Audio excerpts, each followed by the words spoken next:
Гинцэн хүмүүс нь 103 авагдсан уу? Хэдэн хүүхэд байсан? Хэд өвч? Цаар гарч байсан дугуйтай хүүхдийг лож мөргөө зүгтаач. Энэ оны 6 дугаар сарын 22-ны өдөр Сүхбаатар дүүргийн 1-р хорооны нутаг дрифт хийж бусдын амгалан тайван байдлыг алдагдуулсан гэх дуудлага мэдээллийг цагдаагийн байгууллагаас шалгаж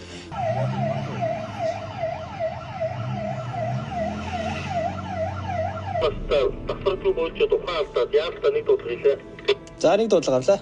Энэ тээвэр хэрэгсэл маань бол осол гарах шалтгаан нь бол согтуугаар тээвэр хэрэгсэл жолоод замын хөдөлгөөнөөс суулж гарсан. За хэдэн цаг хэдэн километр газар жолоо өрөө та? Та бүхэл баг 4 цаг гэдэг тасралтгүй жолоо ирсэн биз тийм ээ?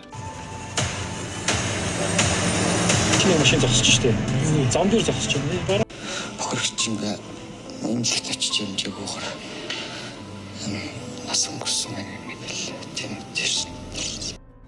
2011 онд мага дээд ангийн нэг хүүхэд хогны байраа тэмдэглээд тэгээд тархнаас хот руу найзуудтайгаа бөөнөр машинтай гарсан. Тэгээд тухайн үед харамсалтай нь эсрэг талынх нь машин гэрлээ шилжүүлээгүй улмаас замын хажууд руу машинтайгаа ороод тэгээд мага дээд ангийн залуу газар дээр амнаас алдчихсан. Мөн хэдхэн жилийн өмнө манай хамаатны нэг ихч маань Слонсын виз нь гараад маш их баярлаад тэгээд тархан дээр хадам мэж дээр очиж баяраа хаваалцсан гэж намын машин суугаад явсан. Харамсалтай нас зам тэр басалт ороод амнасаа алдсан. Тухайн машиныг барьж явсан жолооч нь олон нэлхнээ дүүхттэй яалчгүй шоронд орохоос аргагүй болж ирсэн тохиолдлууд байна. Саяхан бас миний сонссон харамсалтай нэг үйл явдал юм бол тарханд нэг хэдэн залуучууд найз хатар шүүдрээ тэмдэглэж явж байгаад нэг нь машиныхаа цогон дээр гараад суудсан байсан. Харамсалтай нь машин жалга руу ороод тэгээд тэр хүн газар дээр амнасаа алдсан. Мөн саяхан бас тарханд нэгэн хөөхөн охин найзтайгаа зүг мотоциклтай явж байгаад хосолд ороод амнасаа алдсан. Мөн тарханд бас нэг хүүхэд гарцгүй газараа гарч байгаад бас машинд ингээд дайруулжсэн. Нэлээд хэдэн жилийн өмнө Францад 4 залуу ажиллаад хараад өнөр нэлээд ядарсан байсан. Тэгээд ажилласан газараасаа гэр нь ойрхон байсан болохоор өнөр машинтайгаа явсан. Харамсалтай нь машин барьсан хүн ядарсан байсан учраас нойрмоглаад том машины доор машинд орсон. 4 залуу газар дээр амнасаа алдсан. Монгол залуу. Энэ зөвхөн миний мэддэг зам тээврийн холбоотой фактуудын хэсгээс таацсан зам тээвэртэй холбоотой зөндөө олон харамсалтай зүйлийг сонссон гэж найдаж байна. Тэгэхээр өнөөдөр бүгдээрээ энэ бичлэгийг заавал дуустал нь үзээсэй гэж та бүхнээс хүсэж байна.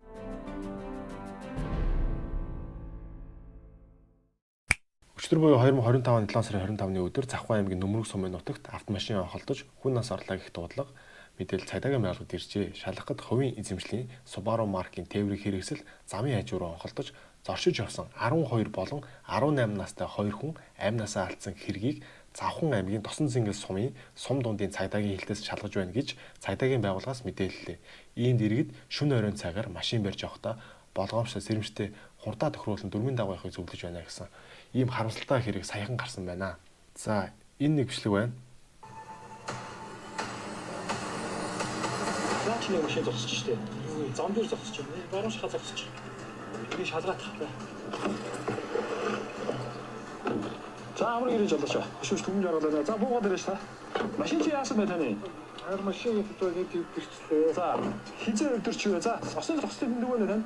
Яагаад осны зогсны тэмдэг байдаг вэ? Осны зогсны тэмдэг манай багцгаас байдаг гэж. За ингэж зогсож болохгүй. Энэ өөрөө зам дээр бас гарах шалтгаан. Гэрэлтгүүлэг байхгүй. Шөнийн замын зогсчихсээр зогсож байгаа энэ автомашиныг болоод энэ эндээс явж байгаа автомашиныг мөрөх улмаар хүний амнаас ирсдэх гэрдэх.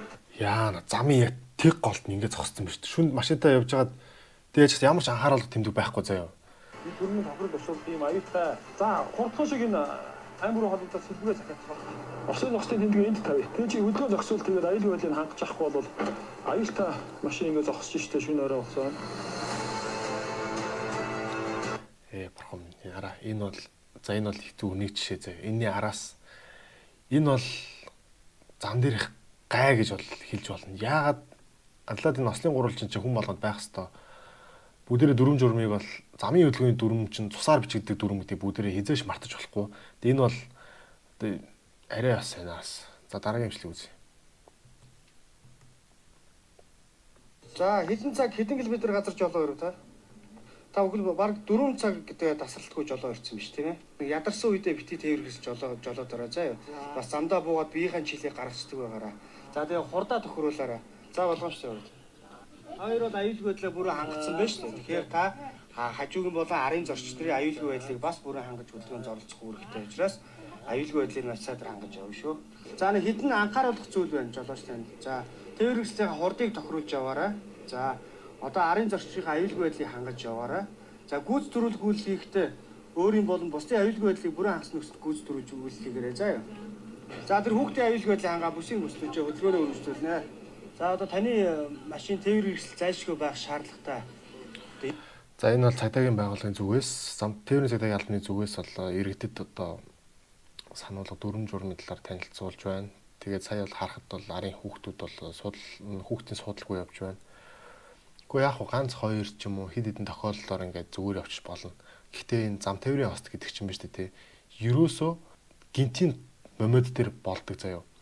Хүн одоо тасралтгүй 10 жил машин барьсан ч байсан одоо иймэрхүү гайтай тохиолдол боллоо гэм бол тэр таны машины барьсан туршлага байна уу, таны тийм туршлагаа сайн жолоож байна уу, машин чинь сайн байна уу, тэр бол нэг хамаагүй. За энэ нэг бичлэг байна.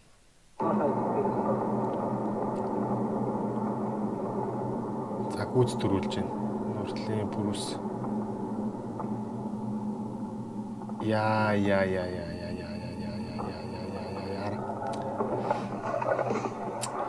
Энийг харж байна. Одоо энэ гэж байгааз энэ пүрүсийг сайн хараарай зэ. Энэ пүрүс эсрэгтлийн машиныг эсрэглийг нэгээр гүйц төрүүлж чагаад нөгөө талаас ирж байгаа машин хурдаа хасж байгаа. Огцом хурдаа хасж байгаа шүү дээ, тий. Тэгмүүд тэр машины араас ирж байгаа машинаас огцом хурдаа хасаад инерци дэлэх бол хажуугаар ингээд дарж байгаа байхгүй. Тэгээ энэ зам руу ороод бүх асуудал заяа. Одоо пүрүсийг харж байгаа заяа. Одоо гүйц төрүүлж байгаа. Тэгээ өөдс нэгэд машин гараад ирж байгаа тэр хараа. Тэгээ буцаад игнэр рүү орохгүй шууд тэр чигээр орчих واخ. Тэгээ энэ машин аваад дараад ингээд хурдаасан ч гэсэн арын машинууд хурдтай инерцээр явж байгаа учраас шууд ингээд хараа. Энэ ч бас нэг машин мөрөгчлөө бас. Тэгээ нөгөө машин урагшаага ингээд яваад өчөж байгаа байхгүй юу. Энэ бүр ингээд арай бас ботлон гэж бас болохгүй юм нэрээ.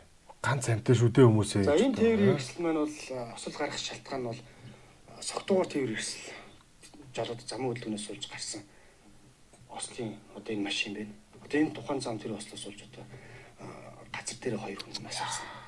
Тийм харамсалтай гарсан. За энэ тээврийн хэрэгслийн осол нь бол одоо шөнийн цагаар гарсан осол байгаа.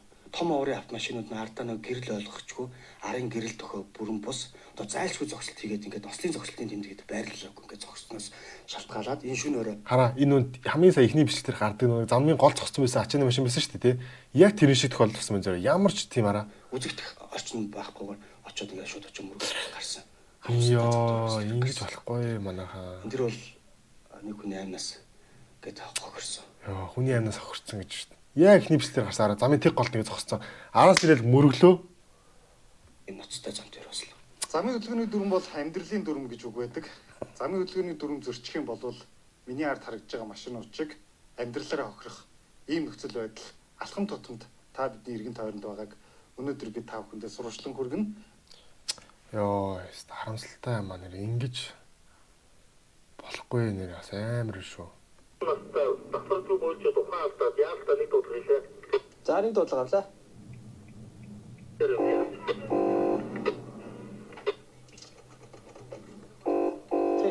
Тэшний нандад онгохгүй одоо ингээд маягдлаар зэрэг айлууд нь уурлан зарим айлууд. Тэгээд уурахгүй болохоор зэрэг одоо тэгээд ингээд хүлээгээд зарим айл. Йоо, яараа энэ 103 заяа. 103-ын машин. Яалтаа түрүүнслэмжийн машин заяа. Энэ ч хүний амьдрал ингээд шийдэгдэх гэж байгаа. Гэтэ яг энийг ярих юм бол бүр ингээд анхнаасаа хот төлөвлөлтийн талаар ярилцсан, улс төрийн талаар ярина, анхнаасаа зохион байгуулалтгүй ийм ингээд барьсан гэж ярилцсан. Тэгээ гол хүний аймнаас ингээд яригадаад байгаа тий. Энийг бол ярихад бол аюу төвөгтэй л дөө. Машинтай ч айлуу, машингүй ч айлуу. Машинтай айлууд бол гайгүй, машингүй айлууд бол тэгээд чип байхгүй. Өөрөөсөө машин дагаад ороод ирэх чинь л.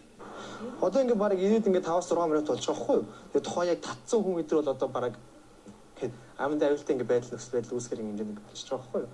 Биш орох ч юм уу те? Өө тий яараа энэ хаалгынхаа кодны түрүүнслэмж ирсэн орох гэдэг тий. Хаалгын код мод. Урд нэг хотгонд нэг машин дагаад орчдөг байхгүй юу? Яралтай дуудлага байсан бас ухаан алдаа татаад гэсэн дуудлага байсан. Тэгээ ороод хүнээ үзчихэд тэгээ тээвэрлэх болоод тэгээд тээвэрлэх гэсэн чинь нөгөө айл нь болохоор гэртээ нэг 2 хүн байдаг, нэг нь настай. Тэгээд арайгаар зөвгөл гаргаж ирсэн чинь үүдний чип нь байхгүй. Тэгээд нөгөө өвөн зайл айлуудын хаалга тогшоол гүгэл. Тэгэхэд бараг 20-30 минут ерөөс хаацсан. Тэгээд одоо энэ ингэж түрүүнслэмжийн машинууд яалт дуудлага аваад иргэн гот гадааны хаалганд автомат алдаад түрүүнслэмжийн машинууд орж чаддаггүй гэж байгаа байхгүй. За тэгэнгүүт бүгдээ одоо Франц дээр жишээ авъя л да. Франц дээр ингээд айлуудын ингээд хаалганы ингээд хажууд ингээд бааж гэдэг одоо мэдрэгч шүү дээ те. Ийм төөрөн дэр байдаг. Нэг нь ингээд хөрөнгөт ингээд хаалган оолоод шүү дээ те. Тэр юм хоёр байдаг байхгүй юу. Нэг нь болохоор оршин суугчд нэг ордог. Нөгөөт нь болохоор одоо яаралтай одоо шуудан амар сайн хөгжсөн захианууд ингээ байн бай ирдэг учраас одоо тийм хүмүүс ингээ ордог. Тэгээд бүр шаардлагатай үед болохоор одоо төрөнслөмжийн болон цагдаагийн одоо хүмүүсээс тэгж орох боломжтой тийм баажууд ингээ байдаг. Тэр нь болохоор ер нь универсал гэсэн үг нэгүтэл нь. Тэгээд энэ нь болохоор иргэдэд зориулсан тийм байдаг. Тэгээд Монголд болохоор харамсалтай л да энийг одоо ингээ бас ярихаар айгүй төвхтэй маа Монголын чинүүд ерөөсөө яг гоо тийм стандарттай биш айгүй хэцүү шттэ тий. Дэлхийг шалгаж байна. Энэ оны эхний 4 сарын байдлаар цагдаагийн байгууллагад скутер, өндөг дугуй, суран, мотоциклтэй холбоотой зам дээврийн өсөл нийт 44 бүртгэгдсэн байна. Энэ оны 5 дугаар сарын 6-ны өдөр цагдаагийн байгууллагад ирүүлсэн өндөг дугуйгаар хүн мөрөгчлөө гэсэн мэдээллийг шалгахад 16 настай хэн өндөг дугуй унж явахдаа явган зорчигч аад мөргөсний улмаас дуугаан иргэний баруун хөл хугарсан байж болчих шүүгэмжийг шалгаж байна. Одоо нөө сүүлийн үед бас Монголд айгүй тийм хэрэгүүд гарсан суран тий захилгаан мотоциклууд айгүйх ингээд тий дугуйнуудтай одоо сая энэ дугуйтай хүн ингээд хүн мөргсөн гэж байна. Тэгвэл миний ажиглаж анзаарж байгаагаар одоо сүүлийн үед маа монголчууд дугуй их төлхөө хэрэгжилж эхэлж байна. Тэгээ дугуйн зам амтаа болж байгаа. Тэгээд энийг бас ярихад бас нарийн төвхтэй одоо дүнгиж ингэж дугуй унж эхэлж байгаа учраас одоо яадаг чи иймэрхүү осол хавраад их гарах ёстой юм уу? Эсвэл энийг яаж зохион байгуулах ёстой юм? Тэгээд дугуй унж байгаа залуучууд маань ч гэсэн суронтой явдаг захилгаан мотоциклтэй явж байгаа хүмүүс ч гэсэн бас болгоомжтой явах хэрэгтэй. Явган тэгээд дээрэс нь яагаад гэдэм ба тий дугуйн зам руу явган хүмүүс орж ирээддэг тий. Дугуйн зам руу явган хүмүүс орж ирээддэг. Энэ их асуудалтай. За тэгэнгუთ бас мотоциклтэй хүмүүс ингээд явгангууд зам дээр явгангууд машинууд ингээд толиндоо харахгүйгээр бас мотоциклтэй хүмүүсийг бас шахах тийм тохиолдол байдаг. Мотоциклтэй хүмүүс яагаад гэхээр нэг машиндаа нэг отох юм бол ямар нэг эрсдэлд орох юм бол арай илүү хүнд эрсдэл авах учраас ерөөхдөө маш их аюулгүй байдлаар хангаж явдаг. Тэгээд машин барьж байгаа Францад машин барьж байгаа хүмүүс ч гэсэн ингээд толиндоо байнгын дугуй гарч ирэх нь мотоцикл гарч ирэх нь гэж байнгын ингэж харж байдаг. Тэгээд маах явандаа энийгээ сурч авахаа. Гэтэ дугуйн зам руу бити манайхаа орж байгаараа явган хүмүүс нь. Тэгээд явган хүний замаараас дугуйтаа бити яваараа. Тэгээд за дараагийн имжлэг. Цагдаагийн байгууллагууд 2023 оны 5 дугаар сарын 9-ний өдрийн 6 цаг 5 минутад нийслэлийн хаан улдуургийн 1-р хороо Чингисийн өргөн чөлөө 120 мянгатын автобусны буудлын хой зам BMB маркийн тээврийн хэрэгсэл замын хашлаг мөргөд маш хурцтай явж байна. Жолооч нь согтуу байх шиг нэг дуудлага мэдээлэл бүртгэгдсэн. Тус дүүргийн цагдаагийн газрын замын согтуугаар машин барьж агаад замын хашлаг мөргөсөн. Хараа согтуугаар машин бариад согтуугаар машин барихын үр дагавар нь одоо хамгийн нэгдүгээрт аюулна. Та өөрөө амнасаа алд. Хоёрдугаарт та бусдын амнасыг хөнөөж болно. Гуравдугаарт та эд хөрөнгө бие сэтгэлээрээ хохирж болно. Тэгээд дараагийн асуудлууд гэвэл зөндөө жолооны эрхийн асуудал гэдэг. Тэр ингээ хүндээсээ хөнгөн рүүгээ явах юм бол согтуу машин барина гэдэг бол согтуугаар машин барина гэдэг бол зүгээр л зэвсэглэлсэн байна л гэсэн үг. Ер нь аль зэвсэглэлсэн алуурчин л гэсэн үг. Та мянга ингээ би архиа даадаг, би ууж изээ ма даадаг гэсэн ч гэсэн олон жилийн шинжлэх ухаан одоо олон тохиолдлууд зам тээврийн дүрмнөө тусаар бичигддэг учраас олон тохиолдлууд дээр дүгнэлтийгээд яагаад ч хүмүүс согтуугаар машин барьж болохгүй юм байна гэдгийг замын хөтөлбөрийн дүрмэнд ингээд хийж өгсөн. Энэ бол бүр нэг номерт маш анхааралтай байх зүйл. Тэгээ энэ дээр бүгдээрээ анхаарах хэрэгтэй шүү манайхаа. За энэ дараагийн бичлэг нь.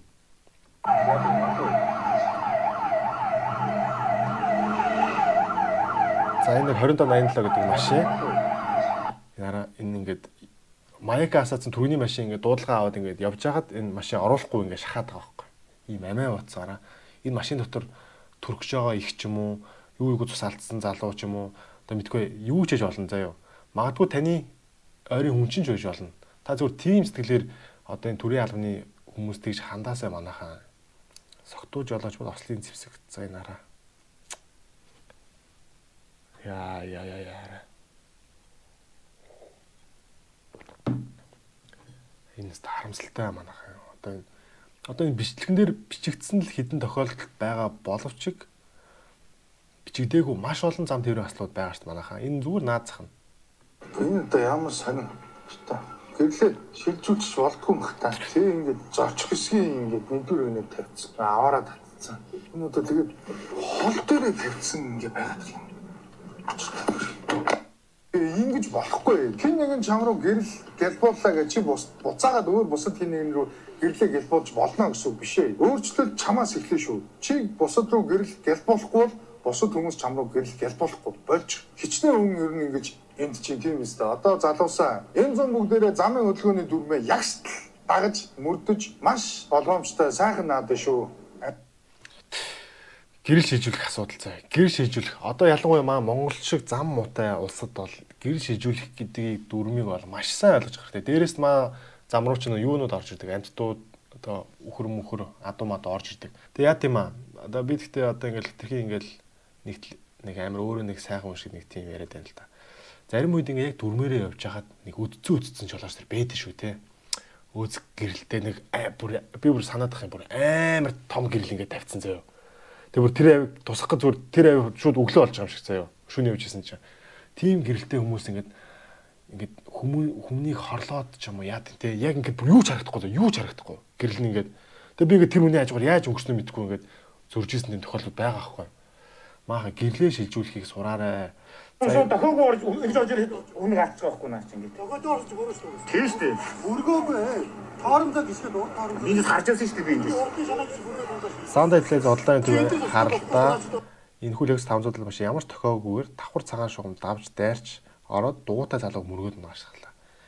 Яа тэгэл том жиптэй хүмүүсээс л амар идэв шүү дээ. За энэ Өнгөрсөн шөнө судлын автомашины жолооч галт тэрэг гарав дойрт ирж явах үед хоригдсан улаан тохоогоор дайран орж мөргүүлсэн ноцтой осол гарлаа. Тухайн жолооч би галт тэрэгний өдөөс гэрлээрээ хэд удаа тохиж сигнал гарсан олоогүй гинэ гэдэг. Юу яриад байгаа би? Хоригдсан тэмдэг байсан чи оронгуудаа галт тэрэг рүү гэрлээрээ тогсон гэж яах шиг юу яриад байгаа юм бэ? Хүү ямар хүмүүс машин мөрөөд идэм бэ хүмүүсээ?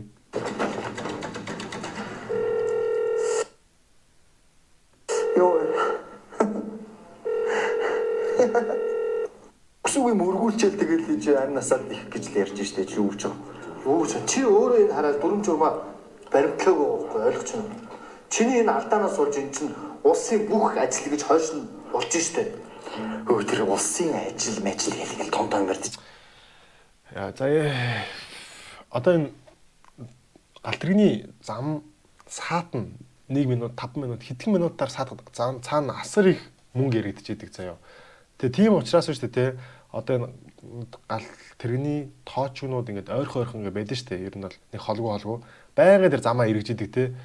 Тэгээ халуунд халаад хүүдэнд хөрөөл нөө нэг ажилчид ингээд замынхаа бүрэн бүтэн байдал яа тэгэхээр тэр чин манай данга зулс хэргэлдэггүй шүү дээ те.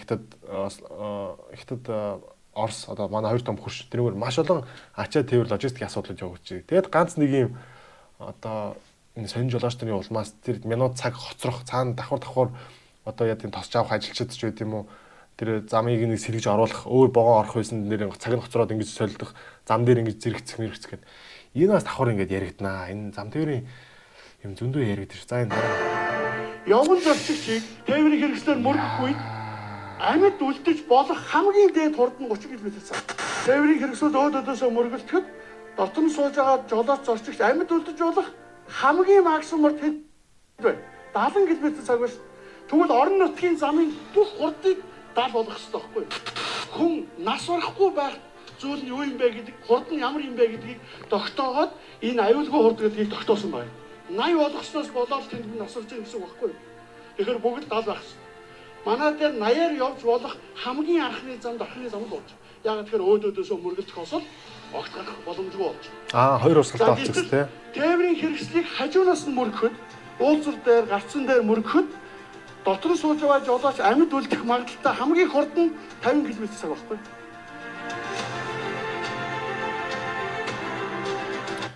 Тэгэхээр энэ зам тээврийн ослууд аюу харамсалтай би түрүүний бас ярьсан тий. Би ингээ өөрөө мянга дүрмээрээ ингээ явж хад хажуунаас согтуужлооч юм болмаас эсвэл одоо дүрм журмаа мэдхгүй тийм жолооч бас барьж штэ тий. Тэгээ хажуунаас одоо орж ирлээ гэж бодоход тэгэл дуусаа. Тэгэхээр хүн болгоо энэ дүрм дээр өөрсдөө энэ замын хөдөлгөөний дүрмийг ягштал баримтлахгүй бол би танарт нэг юм харуулъя. За би одоо энэ дэлхийн том хотууд ер нь хотууд одоо маахан мэдэх нь бол мэдчихлээ байх. Дэлхийн одоо энэ том хотууд би одоо энэ Парисыг харуулъя л да танарт. Энэ Парис хот байна тий. Парис хотын одоо энэ гадна талын энийг болохоор одоо Пирейк гэж ярьдаг тий. Одоо маахан Пирейк эсвэл маахан болох монголчууд Рин гэж ярьдаг хгүй энэ гадна тойрог. Одоо энэ юус эйгүү гэх юм бол энэ дотор ингэж явхад бол маш их төвжрээ гэрлэн тохионууд ингээд янз бүрийн юм байна. Тэгэнгუთ би одоо энэ Иврис Хусейн гэдэг зүгээс одоо би жишээ нь хаашаач одоо энэ клиш рүү явахаар болно шүү дээ. Тэгвэл би ингээ шууд явах юм бол би энэ хотын түгжрээнд ороод ингээ амар ингээ удан заяа. Тэрийн оронд би энэ гадуур тойргоор ингээ явах юм бол ингээ тойроод ингээ явчих юм бол түгжрэлэнч бага юм. Ер нь дан ганц Франц гэлтгөө ер нь бол манай Улаанбаатар хотууд бүх улсууд ер нь гадуураа ийм ингээ тойрогтой байдаг. Энэ л хороо одоо энэ цаг зав ажлыг бол маш их хэмндэг түгжрээний асуудлыг бол маш их шийддэг. Яг мэдээж энэ өглөөний цагаар бол түгжрэлтүүд ингээ байдаг. За жишээ нь ингээ ярих юм бол энэ л хороо энэ А6 гэдэг ийм хурдны зам байдаг байхгүй юу? Энэ А6 гэдэг хурдны зам болохоор ерөөхдөө Швейцар тэгээд мөн Итали юм одоо доороос ирэх одоо улсуудаас энэ хурдны замаар дайрч ингээд Парисын төв рүү орж болдог. За дээрээсээ гэх юм бол энэ А1 гэх хурдны зам байна. А1 гэдэг хурдны замаар болохоор одоо Бэлэг, Герман одоо за ер нь тиймэрхүү холдоонд те тэндээс ирж байгаа хүмүүс энэ замаар ингээд орж ич ингэж болдог. Тэгэд энэ ингээд энэ замууд ингээд нийлээд энэ ринг рүү ороод тэгээд рингийнхаа ингээд гадуур ингэж яваад буцаад энэ одоо энэ зам руу орж боломжтой. Энэ аюу гой зохион байгуулалттай байхгүй юу? За тэгэнгუთ энэ гол ярих гэдэг нь энэ гадуур энэ ринг гэж бидний яриад байгаа энэ тойрог шүү дээ, тэ. Анх намайг Францд ирж хахад 70 байсан. Одоо энэ хурд нь 70 байсан байхгүй юу? За тэгээд Франц доторх машины явах хурд нь болохоор 50 байсан байхгүй юу? Тэгээд нэлээд хэдэн жил өнгөрсний дараа одоо эдгээр чинь мэдээж тэнэг хүмүүс зам тэрийн осол аваар хэрэг гарч ин яаж нээж ин хурднаас юу болж тооцоолонгуудаа маш хурд арга хэмжээ аваад гадуур рингийнхаа хурдыг 50 болгоцсон. За тэгээд энэ тодорхой эсгүүд дээр ингээд хурдны радарууд байдаг. Тэгээд та бүхэн мэдж байгаа. Радар яадаг вэ? Хойноос нь хурд төрөөс бол пак гэд буудаад тэгээд зургийг ингээд машины нэр дээр их одоо хаягаар нь явуулдаг, торгуул явуулдаг. За тэгээд Франц доторх болохоор нэг хурд нь 50 байсан гэсэн шүү дээ, тий. Одоо Франц доторх хурд нь 30 болцсон. За зарим газраа бол 40 мөч бол байгаа. Зарим газраа бүр 20 ч байгаа. За тэгвэл энэ шийдвэрийг яаж ингээд Францын гаргад юм бэ? Парист гаргад юм гэхээр нийтийн санал суулгаар явуулаад за энэ Парис хотод явж байгаа мотоцикл одоо энэ тээврийн эрсдүүдийн хурдтай байна. Ер нь бол ингээ айгүй рисктэй байна гэх гутаа иргэдэн ингээ саналаа өгөөд хоттоо саналаа өгөөд тэгээ хурдыг ингээ хасчихж байгаа. Тэгээ ийм гоё ингээ иргэдийнхээ ард иргэдтэйгээ гоё холбоотой ингээ харилцдаг. Тэгээд дор дор нь арга хэмжээг авчдаг. Та бүхэн бас мэдчихвэл одоо скутер гэдэг шүү дээ. Бидний хэл дээр скутер, түрээсийн скутерүүд гэдэг шүү дээ. Паристаас түрээсийн скутерүүд байсан. Тэгээд түрээсийн скутерүүдээс болоод маш их осол аваар гарсан. Ер нь ингээд 10 жилийн хүүхдүүд нь тэгээд ингээд унжаах скутер ч бас өөр хурган хурдан шүү дээ. 20 милийн хурдтайхаа хамгийн хурд нь. Тэгээд дугуун замаар явж байхдаа огцом тооруулах бороо орц үед ингээд аваар орц гаргах гээд тэнгуутаа шууд Парисын төвд байсан бүх түрээсийн скутерийг гаргацсан, боловлцсон. Тэгээд одоо зөвхөн Парис түрээсийн дугуунууд л ингээд байдаг. Тэгээд хэрвээ Монгол улсын Улаанбаатар хот маань ийм гоё гадуур юм тойрогтой ингээд болчих юм бол бас түгжрээний асуудлаас уг нь шийдэгдэх боломжтой. За тэгээд хурдны тал дээр ярих юм бол хурдаа л эдгээр ингэж иргэдэн ингээ өөртөө саналцуулаар ингээ хурдаа ингээ хассан байдаг шүү манайха. За дараагийн нэг бичлэг үзье. Ангийнхаа нааданд явж хагаад дөрөв хүүхдээ ардаас суулгаад гэж бүр ингээ хөвтүүлээд арын суудлыг зориултын сууж явах ёстой суудлыг хөвтүүлээд ор болгоод шөнө үүрээр явж идэг үүргэлсэн зүрмгэлсэн адуу зам дээр гинт орж ирсэн замын хажуу нисгэд өөрснөө амьддаг дөрөв хүүхэд нас урсан. Газар дээр нас урсан шүү дээ. Наазах нь хүүхдийн суудлын зориултын суудал буюу карсет суулгахгүй байна. Хамгаалтын бүсийг хэрэглүүлэхгүй байна. Хамгаалтын бүс гэдэг чи одоо нэг юм баглаад яагаад тавьчихж байгаа л гэж хүмүүс хүүхдүүд нь ойлгоод ах шиг юм. Ясн дээр үгүй шүү дээ. Энэ чи амь аврах алтан гурвалжин гэдэг бүр цаанаасаа бүр өвдөлтөй хийг зүүснээрээ зам тэрийн осолд өртсөн чи амнаас эрсдэх магадлал бүр 80%, 90% хамгаалж идэг гэдэг бүр статистик судлаачид суудлын бүсний ач холбогдол гэж те. Одоо энэ суудлын бүсийг миний сонсч байсан анх Шведийн Volvo гэдэг компани патент эзэмшдэг гэж байгаа шүү дээ те. Тэнгууд зөндөө олон машин үйлдвэрлэдэг одоо Европын компаниуд, Японы ч юм уу компаниуд ингээд бүгд ингээд тухай дээр үед ингээд байсан. Тэгээд энэ суудлын бүсийг зохион бүтээсийн дараа энэ ямар хэрэгтэй зүйл юм бэ гэдгийг мэдээд одоо бүгд Volvo-гоос нэг энэ суудлын бүсний патентыг авч машинуудаа хэрэглэдэг болсон гэдэг. Энэ суудлын бүсийг ер нь бол машиныг мэдээж инженерчлэлгүйгээр зохион бүтээнэ гэж байхгүй шүү дээ. Тэнгууд энэ суудлын бүсний ач холбогдлыг бүгдээр бас хүүхдүүдтэй ялангуяа маш сайн ойлгуулж хэрэгтэй. За би Францд бас нэг машины осолд орлоо, аваарт орлоо. Би их нэртэйгээ хүүхдтэйгээ. Манай хамгийн бага хүүхд байсан. Тэгээд тэр ослохоор миний буургаас болоогүй. Тэгээд би ингээд саяны та бүхэнд ярьжсэн нэг ринг гэж ярьжсэн. Рингэн дээр ингээд түгжрэл үүсээд би түгжирсэн гэж явжсэн. Тэгээ байжсэн чил араас нэг машин ирэл мөргсөн заяа. Би пак гэл ингээл тэг юу болоод байгааг ойлгохгүй. Яач үгээд аим хүчтэй цохилт ирж байгаа юм. Тэгээ эргээл хамгийн түрүүнд ингээл хүүхд руугаа эргэж харж байгаа юм чи. Тэгээ хүүхд руугаа эргээ харсан чи хүүхд маань ингээд цочоо шоконд ороод жоохон байж байгаад ингээд уйлж байгаа байхгүй. Тэгэл манай их тэр орилол яана хүүхдээ хараарай гэл. Тэг би бол зам дээр шууд орилол наар тасан чи нэг юм хоёр өнгөт дээрстэй хоёр залуу байхгүй. Ингээд өөртөө шоконд орцсон заяа. Тэг тэр хүмүүс бүр ямар их гай болсон гэж бодно. Йоо. Тэгээ би тэрнээс хойш ингээд машингүү ингээд болоод тэгээд би үнэхээр асуудалтай байсан заяа. Тэгээд бид нар шууд түрүүнслэмжийн машин ирээл бид гурав шиг эмдгүүрээ авч явал тэгээд шууд эмчүүд үзээл та ингэсэн таныг мөргсөн хурд 50 км цагийн хурдаар таныг мөргсөн байна. За тэгээд тийм учраас тань нэг дараа нь ямар нэгэн асуудал үүсэх боломжтой гэж тэгсэн байхгүй юу. Тэгээ би ингээд за гээд тэгээ манай эхнэр манай хүүхд бид гуравт нэм сертификат бичиж өгсөн. Тэр нь болохоор ямар ч имлэгт очргүйгээр үзүүлэх тийм. Тэгээ би сүүлд заяа би гайхаадсан юм аа. Тэр жолооны тухайн үед зүгээрсэн ч гэсэн дараа нь үр дүн илэрдэг гэж тэрстэй үнэн баха. Сүүлийн үед миний ингээд яг гэтээ суудлын бүс гэж ямар амарсан гэж хараа. Намайг ингээд барьсан ч хараа ослын дараа үсэн суудлын бүсний ингээд ормон ингээд биен дээр гарцсан байсан заяа. 50 км цаг мөрөхөд ингээд улаагаад ингээд ормон гарцсан. Тэгээ миний толгоо урагшаага ингэж яваал арийнхаа дэрлөө амар хүчтэй ингээд савал мөргсөн байхгүй. Тэгээ одоо сүүлийн үед ингээд дагц хэрэг амар өвдөд байгаа байхгүй ингээд. Би сүүлд яг их нэртэйгээ ярьжсэн юм. Миний ингээд дагцаар ингээд цохоод байгаа юм шиг ингээд чилээд их ингэдсэн. Магадгүй тэрнээс болсон биш, магадгүй юм биш үү. Мага суудлын бүсээ зүүж хөвшээрээ тэг хүүхдүүдтэй сайн зааж өгөөрэй манайхаа. За энэ дахиад нэг бичлэг байна. Школын дүүргийн 11-р хороолол орчмын нутаг дэвсгэр болсон ослын талаар газар дээрээс нь төлөвлөж байна. Өнөөдөр 2025 оны 7 сарын 3-ны 10-аас 11 цагийн орчмын үед осол болсон бөгөөд азар хүний амнаас эрсдэлд орсонгүй. Үндэсний баяр наадам төгөж байгаа энэ өдрүүдэд жолоочдаа сонор сэрэмжтэй байж та өөрийн болон бусдын амнаас аюулгүй байдал эд хөрөнгийг эрсдэлд оруулахаас сэргийлж анхаарал болгоомжтой замын хөдөлгөөнд оролцохыг уриалж байна. Бас нэгэн тохиолдол Хүнээ алдна гэдэг чинь хамгийн амар идэлтэй.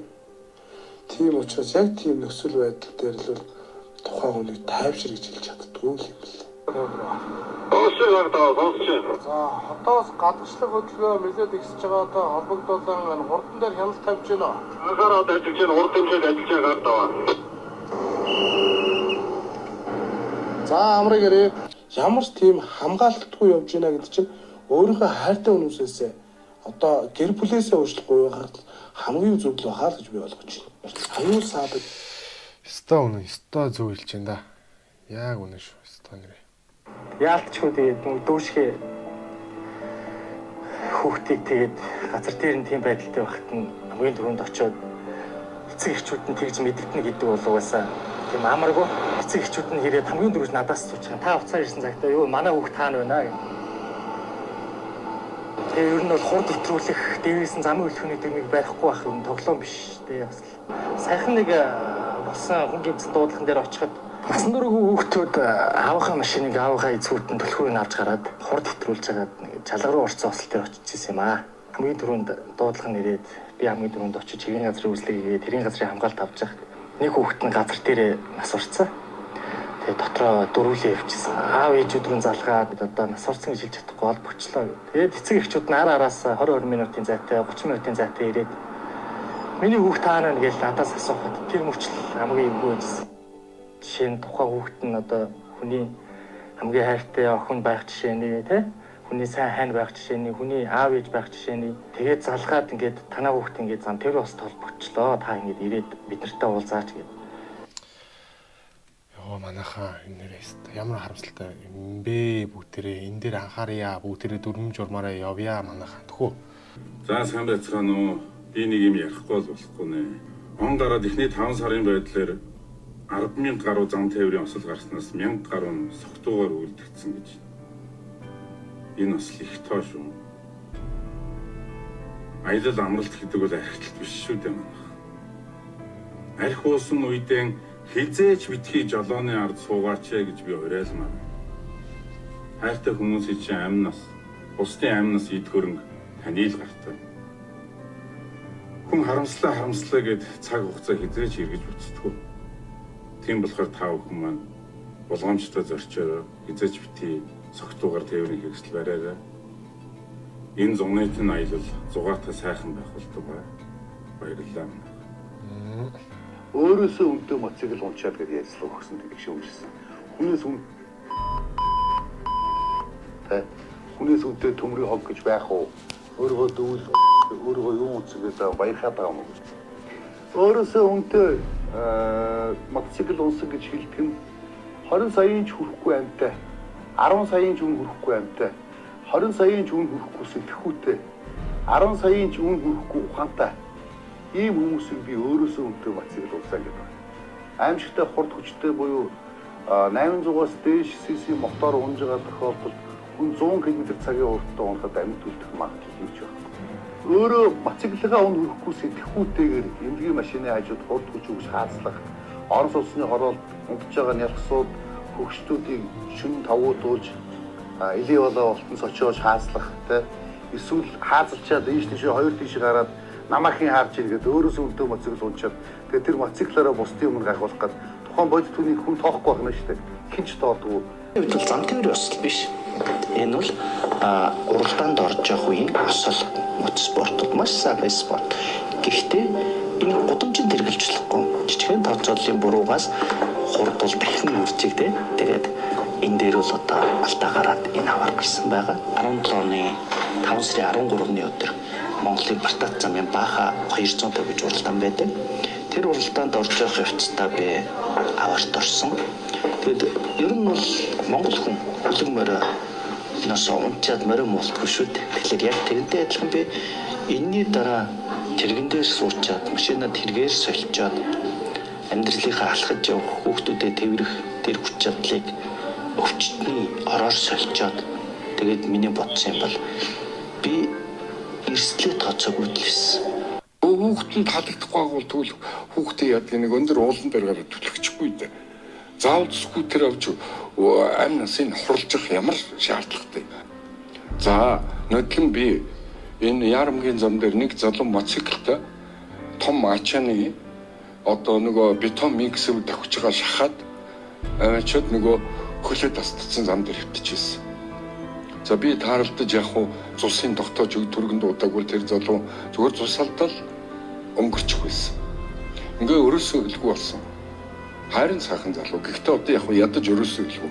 Одоо тэгээд энэ залуучуудыг хөл гараад тастай дахир дутуу бол амнасаа уйдад байгууд яг над сурооно скутерээс аав. Тэгээд дарваад хоорондоо мөргөлцөхөөгөөд тэгэл байж энэ манай аав ээж нар одоо хүүхдүүдтэй хайртай л баймаар. Яагаад энэ хүүхдүүдийн суроо энэ скутер авч ирэхлүүлээд байгаа. Заавал ингээд амь насын хорлдог юмар хүүхдүүдэд тэтгэд дэмжиж хүүхдүүдэд хорлох хэрэггүй байхгүй. Аав ээж нь хүүхдээс уйдад байгаа бол унуул юм бол зөвхөн 5 сарын байдлаар 215 залуу хүн амь насаа алдчихж ямар бид нэр дэлхийн 3 дугаар дайнд байгаа шүү дээ. Техник хэрэгслийг ингэж унахад зориулаагүй шүү дээ. Аюулгүй байдлыг хангасан тусгай замтай тэм газар л хэрэгэлдэг болохоос манайх шиг ингээд явган хүн баг явах замгүй газар яаж ийм техник хэрэгслийг унж хэрэглэх гэдэг. Энэ миний төлөө биш. Би энэ залуучуудыг мундаг хүмүүс болоос урт удаанаас үж эрүүл энхтэн хамчралтай цаашдаа амьдралсаг гэдэг энэ зүйл байр сууриас хэлж байгаа шүү. Монголын урсаар 100 настай байг. Хүн ойсон гэрлийг хардаг байхгүй шүн. Өөрийнхөө машины гэрлийг тэр хүн дээр ойхоор нь буцаж ирэхээр л хардаг байхгүй. Дөнгөж жолооч болоод аах айдсан арилаагүй байгаа хүнээр шүн битгий машин бариулаач. Миний нөгөө хүүхэн хараа хөдөлж явах үедээ юу ч харахгүй бас энэ нөхөр холын гэрэл дээр байгаа байхгүй. Үгүй ээ. Тэр зам үргэлж цэвэрхэн үргэлж хоосон байх хэрэгтэй байхгүй. Гэрлийн тусглаас болоод өдөр бол бидний нүд дандаа ийм хүүхэн хараа нарийнхан жижигхэн болсон байдаг. Гэвч шүн маш их гэрэл цоглоо нөгөө хүн дээр ойсон гэрлийг хардаг гэж шүү дээ. Тэр ойсон гэрлийг сайн харахын тулд хүүхэн хараа нь яадаг байна. Томордог биш. Одоо энэ айлууд гаднаа гоё гэрэл их тавьдаг болсон. Хашаагаа гэрэлтүүлдэг болсон. Тэгвэл энэ хүн биш сүйдэр байгаа зү. Энэ бол хүн биш харагдахгүй. А гэтэл тэр гэрэл нь жоохон зайтай байх юм бол энэ хүн гэж харагдаж байгаа байхгүй. Явган зорчигчийг яагаад гэрлэн дохоогоор юм уу? Эсвэл тээврийн хэрэгслийг өнгөрөөсний дараа их хүнлэн гараарай гэж байгаа юм байхад тэр хүн чинь өөрөө харагдахгүй байхгүй. Амь насыг нь аврах гэж зам өдлгөөний дөрмөн дээр явган зорчигчийг заавал ногоон гэрлээр гар, үгүй бол гарцаар гар Хэрэг гарц ногоо ингээл байхгүй бол тухайн тээврийн хэсгийг өнгөрөөсний дараа гараа гэдэг шалтгаан нь сая бид нар харлаа шүү дээ. Тийм. Хүн харагддаг байхгүй. Зам дээр тээврийн хэрэгслээ орхисон хүн нэн даруй зайлуул гэсэн өгүүлбэр байгаа байхгүй. Энийг ерөөсөө ойлгодог. Бүр зарим хүмүүс юу гэж хэлдэг вөхөр тэгээд уулнаас хад нураад ирсэн байхад тэр хад өөрөө зайлах ёстой мó гэж яриад. Яа, энэ араа. Үгүй. Тэр зам үргэлж цэвэрхэн үргэлж хоосон байх ёстой байхгүй. Та бүхэн энийг зорчих хэсэг гэж байгаас зорчих хэсэг. Тэрнээс биш тэр бол зогсох хэсэг биш. Тэр бол зорчих хэсэг байхгүй. Тэгээд зорчих хэсэг дээр хизээ зогсож болохгүй гэдгийг бид энэ дөрвөн дээр бүр нэн даруй гэдэг бүр маш хатуу үг байхгүй. Нэн даруй гэдэг чинь 0 саяны 1 секундын дотор зайлуул гэсэн үг шүү. Айгүй эрт гэр бүлтэй болсон. Би 20 настайд анхаа болчихсон. Тэгээ би ингээд машин барихтаа би ерөөсөө одоо ч гэсэн би машин барихтаа ерөөсөө гიშиж тэгж хурд хэтрүүлж явдггүй. Нэрээ одоо итгэхгүй байвал миний ойр тойрны хүмүүс ч мэднэ, намайг мэддэг, миний машинд цуг авсан хүмүүс ч мэднэ. Би хизээч далганж би ингэж машин дэшин шүлжих юм уу? Эсвэл ингээд дөрөв зөрчиж ингэж одоо нэг урдуур машины урдуур дайрч марж би тэгж явдггүй. Яа гэх юм бол зүгээр л аз зүгээр бурхны аз гэх юм уу гэдэггүй. Би амар залуугаар болцсон учраас би хүүхдээ машиндаа ингээд байн авч явсараа сурцсан. Хүүхдийнхаа тав тухтай байдлыг айгүй бодож машин барьдаг байсан болохоор тэр юм байнгын л тогтун явдаг болцсон. Тэгээ намайг ингээд надад машин суусан зарим хүмүүс ингээд чи яасан хөшөө өвөн шиг юм бэ? Яасан бэ гэдэг. Би тэгэл тоохгүй тэгэл ингээл явж талдаг. Үнэхээр энэ бол надад азтай тохиол гэж боддог юм. Хэрвээ би гэр бүл зохиогоо гүйшээсэн юм уу тийм байсан бол би яаж далганд тэгтгийг бол үүсэхгүй. Гэтэ бурхан ч юм уу байдаг ч юм уу цаанаас надад ингээд тгээ гэдгсэн. Тэгэхээр би айгүй омголон тийм хүүхэд байсан уу, залуу байсан уу тийм байсан. Гэхдээ хүүхдээ бодож, би гэр бүлээ бодож ингэж урдаа ер нь тохируулж айлах замын хөдөлгөөнүүд барьж авдаг. Тэгээ та бүхэн ч гэсэн энэ бичлэгийг дуустал үзсэнд энэ хүртэл үзсэнд баярлалаа. Хэрвээ таалагдвал найз нөхд рүүгээ шеэрлж үзүүлээрэй заавал. Тэгээд өнөөдөр хамт байсан та бүхэнд үнэхээр их баярлалаа. Та бүхэн суудлын бүсээ зүгээрээ гэрлээ шилжүүлээрэй. Тэгээ болгоомжтой яваарай, дүрмээ сахиарай.